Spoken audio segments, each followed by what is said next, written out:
Bonjour à tous, j'espère que vous allez bien. Dans cette capsule, on s'intéresse à établir quelques propriétés de la transformée de Fourier. Il s'agit d'un extrait du CNC 2003, Mathématiques 1. La transformation de Fourier est une opération qui transforme une fonction f intégrable sur R en une fonction en général notée f chapeau. Il a beaucoup d'applications, surtout en physique. Par exemple, si une fonction f représente l'état du champ électromagnétique, on l'appelle signal, et sa transformée de Fourier s'appelle son spectre. D'où la transformée de Fourier permet de déterminer le spectre d'un signal. Alors, commençons par la transformée de Fourier d'une fonction. Si f est une fonction définie sur R à valeur complexe et x un réel, on pose f chapeau de x si l'intégrale de moins l'infini à plus l'infini de exponentielle moins xt f de t dt. Lorsque cette quantité existe, la fonction f chapeau s'appelle la transformée de Fourier de f. En général, la fonction f représente un signal et f chapeau son spectre. Il existe d'autres définitions de la transformée de Fourier, notamment en physique. Le f chapeau s'exprime en fonction de la fréquence ou la pulsation. Mais en mathématiques, on adopte cette définition puisqu'il est adapté avec le produit de convolution. Voici maintenant l'énoncé de la question numéro 1. Transformée de Fourier d'une fonction intégrable. On considère une fonction définie sur R à valeur complexe, continue par morceau sur R. Dans la question A, on veut démontrer que f chapeau de x est bien défini et que la fonction f chapeau est bornée, lorsque f est intégrable sur R. Dans la question P, montrer que f chapeau est continu sur R. Commençons par la question A. Soit x appartient à R, vérifions que f chapeau de x est bien défini. Alors par définition, f chapeau de x, c'est l'intégrale de moins l'infini à plus l'infini de exponentielle moins xt f de t dt. Donc pour démontrer que f chapeau de x est bien défini ou bien existe, il suffit de montrer que cette intégrale est convergente. Pour cela, on écrit d'abord que la fonction t associée exponentielle moins xt f de t est continue par morceau sur R, puisque la fonction f est continue par morceau sur R. Et remarquons que le modèle de exponentielle moins xt f de t, c'est le modèle de f. Et puisque la fonction f est intégrable sur R, alors l'intégrale des modèles de f est convergente. Par suite, l'intégrale des modèles de exponentielle moins xt f de t converge. Autrement dit, la fonction t associée exponentielle moins xt f de t est intégrable sur R. En particulier, l'intégrale de moins l'infini à plus l'infini de exponentielle moins xt f de t est convergente. Ainsi, la fonction ou bien la quantité f chapeau de x est bien définie.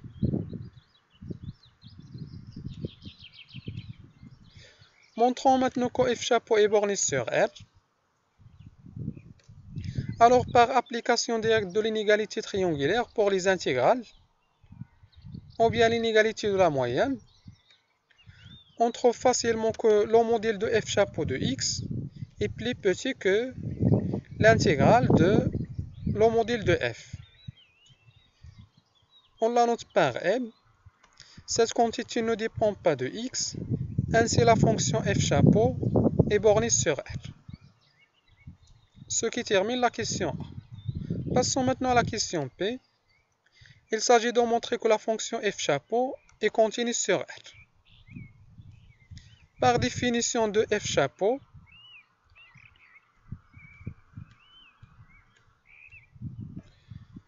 f chapeau de x est défini par une intégrale dépend d'un paramètre. Le paramètre c'est x et la variable d'intégrale c'est t.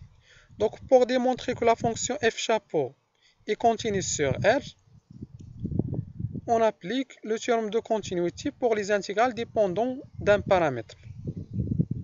On a trois conditions à vérifier. T associé la fonction à intégrer est continue sur R, est continue par morceau. X associé la fonction à intégrer est continue sur R. Et la domination. C'est-à-dire, on doit majorer le modèle de la fonction intégrée par une fonction ne dépend pas de x qui est continue par morceau positif et intégrable. Ces conditions sont faciles à vérifier.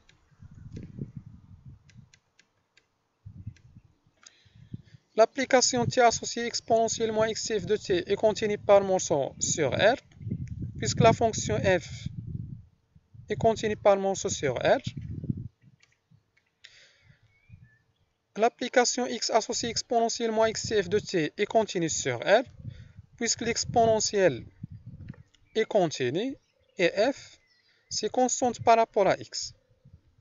Pour la domination, on remarque que le modèle de exponentiellement xf de t n'est autre que le modèle de f est plus petit que le modèle de f.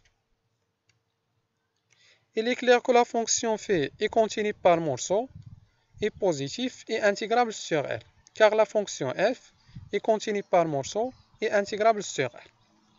Ainsi, par le théorème de continuité d'une intégrale dépendant d'un paramètre, on conclut que notre fonction f chapeau est continue sur R. La question suivante est consacrée à la dérivation. On considère une fonction f de classe 1 sur R et on suppose que f et f' sont intégrables sur R. Dans la question A, on vous demande de montrer que f tend vers 0 à l'infini. C'est-à-dire, sa limite est égale à 0 en plus l'infini et moins l'infini. Montrons d'abord que f admet une limite finie à l'infini. On a supposé que f et f' sont intégrables sur R et on sait que les deux fonctions sont liées par la relation suivante. L'intégrale de 0 à x de f' de t dt est égale f de x moins f de 0. Donc f de x, c'est l'intégrale de 0 à x de f' de t dt plus la constante f de 0. Et puisque la fonction f' est intégrable sur R, alors la quantité l'intégrale de 0 à x de f' de t dt admet une limite finie en plus l'infini. Par suite, la fonction f admet une limite finie en plus l'infini. De même manière, f admet une limite finie en plus l'infini. Notons alors L plus et L moins, les limites respectives de f en plus l'infini et moins l'infini. Et supposons par l'absurde que L plus est différent de 0. Donc si L plus est différent de 0, alors f est équivalente à sa limite en plus l'infini. Plus généralement, si une fonction f tend vers une limite finie non nulle en A, alors f est équivalente à sa limite en A. Ce qui est absurde, puisque la fonction t associée L plus n'est pas intégrable au voisinage de plus l'infini, car L plus est non nul. En général, les constantes non nulles ne sont pas intégrables au voisinage de l'infini. On a forcément L plus est égal à 0. De même manière, L moins est égal à 0. La question P, on va établir que quel que soit x appartienne à R, la transformée de Fourier de f' appliquée à x, c'est f fois x fois la transformée de Fourier de f appliquée à x. Déjà, la transformée de Fourier de f' existe puisque la fonction f' est intégrable sur R. Et par définition, on a l'égalité suivante. Et par intégration par partie, on trouvera l'égalité suivante. Et la quantité entre crochets est égale à 0. Puisque le modèle de exponentielle moins xt f de t, c'est le modèle de f. Et d'après la question précédente, on a établi que f tend vers 0 à l'infini. On obtient alors la quantité entre crochets est égale à 0.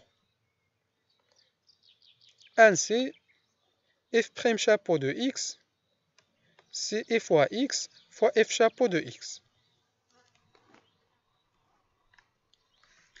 Déduisons maintenant que f chapeau tend vers 0 à l'infini.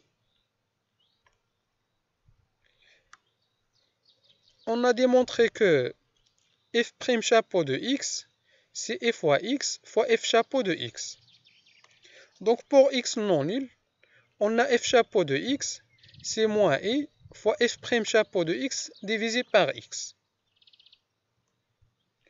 Et d'après la question 1a, on a établi si une fonction f est intégrable sur R, alors sa transformée de Fourier est bornée sur R. Et puisque f' est intégrable sur R, alors sa transformée de Fourier est bornée sur R. Ainsi, le modèle de f chapeau de x est plus petit que la norme infinie de f' chapeau divisé par x. C'est-à-dire, on trouve une constante divisée par x. D'où le résultat par passage à la limite. Passons maintenant à la question C. On suppose de plus que la fonction t associée t fois f de t est intégrable sur R et montrons que f chapeau est de classe C1 sur R. Par définition, f chapeau est défini par une intégrale dépendante d'un paramètre. Donc pour démontrer qu'il est de classe C1, on doit appliquer le théorème de dérivation pour les intégrales dépendantes d'un paramètre. On a 3 conditions à vérifier. La première, t associée à la fonction intégrée est continue par morceau et intégrable sur R. Puisque la fonction f est continue par morceau est intégrable sur R. La deuxième condition, l'application x associée à la fonction intégrée est de classe C1 sur R. Et sa dérivée par rapport à x, c'est moins e fois t fois exponentielle moins xt fois f de t qui s'écrit sous forme de moins e exponentielle moins xt g de t. Et cette dernière par rapport à t est continue par morceau sur R. Dans la troisième condition, on doit démontrer que le modèle de la dérivée partielle par rapport à x est dominé.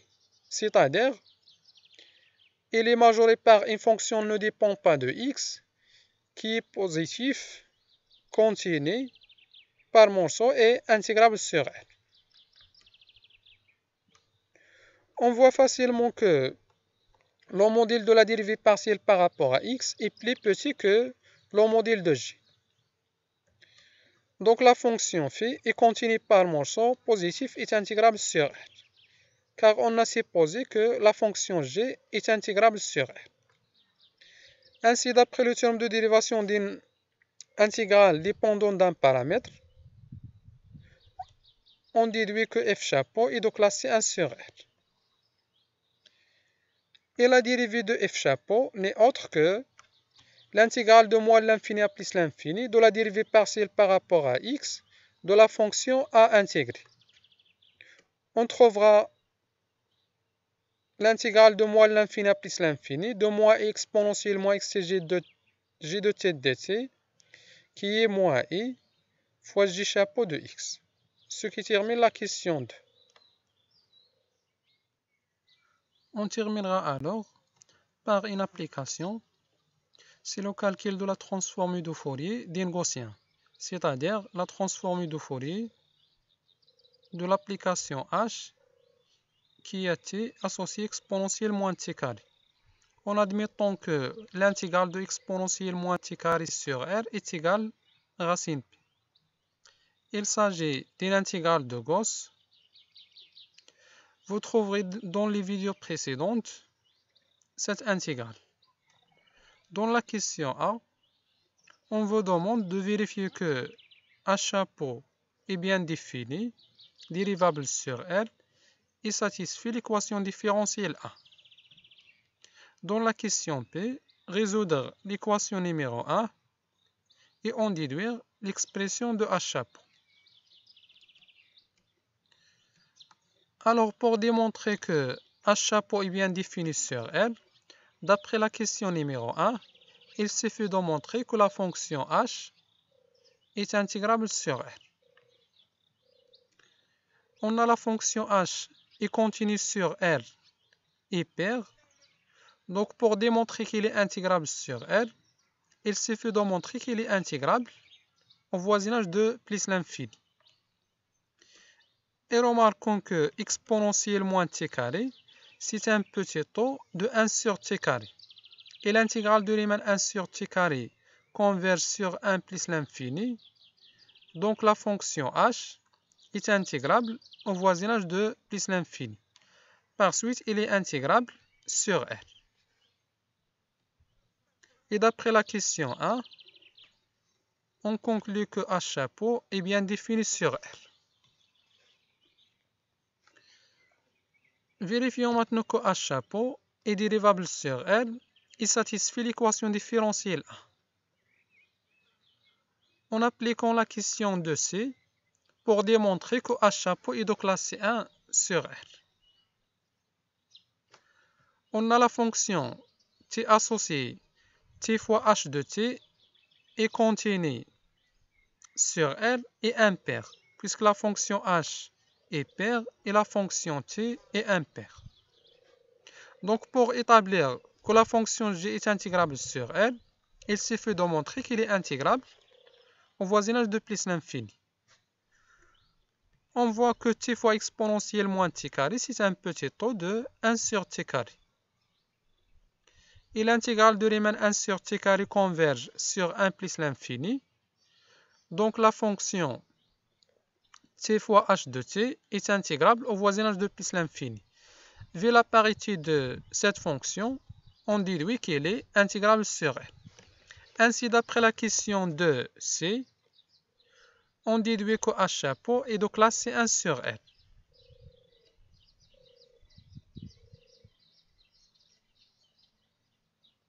En particulier, la fonction H chapeau est dérivable sur R et on a, d'après la question 2C, la dérivée de H chapeau appliquée à x, c'est moins i, j chapeau de x, avec la fonction g qui a t associé t fois h de t.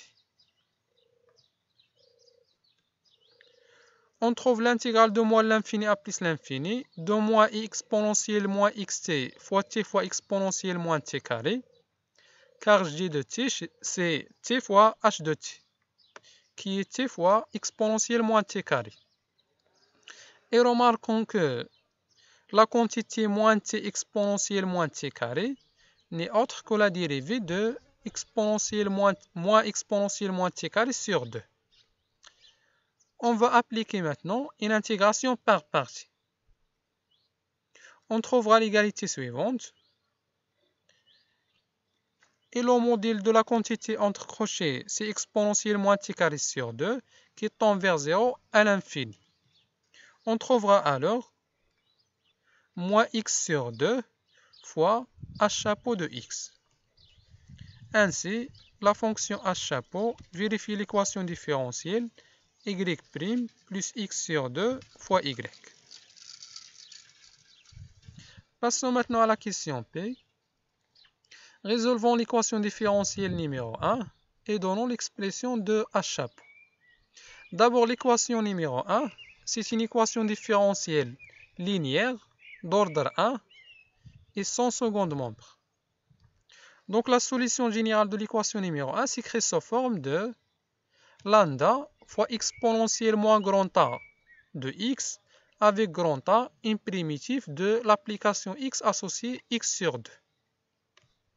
On trouvera alors lambda fois exponentielle moins x carré. Et comme H chapeau est une solution de A, alors il va exister lambda 0 appartienne à C, tel que H chapeau de X est égal à lambda 0 fois exponentielle moins X carré. Il reste à déterminer lambda 0. Et comme H chapeau de 0, c'est l'intégrale de moins l'infini à plus l'infini de exponentielle moins t carré, c'est racine P. On trouvera donc lambda 0, c'est racine P. Et finalement, on a H chapeau de X, c'est racine P fois exponentielle moins X carré. D'où la relation, l'intégrale de moins l'infini à plus l'infini de exponentielle moins xt plus t carré dt est égale à racine P fois exponentielle moins X carré. Et cette relation est très importante. Elle a beaucoup d'applications. Par exemple, elle permet de calculer la fonction caractéristique de la loi normale centre et réduite, par exemple. Et voilà, notre vidéo arrive à sa fin. À la prochaine et merci pour votre attention.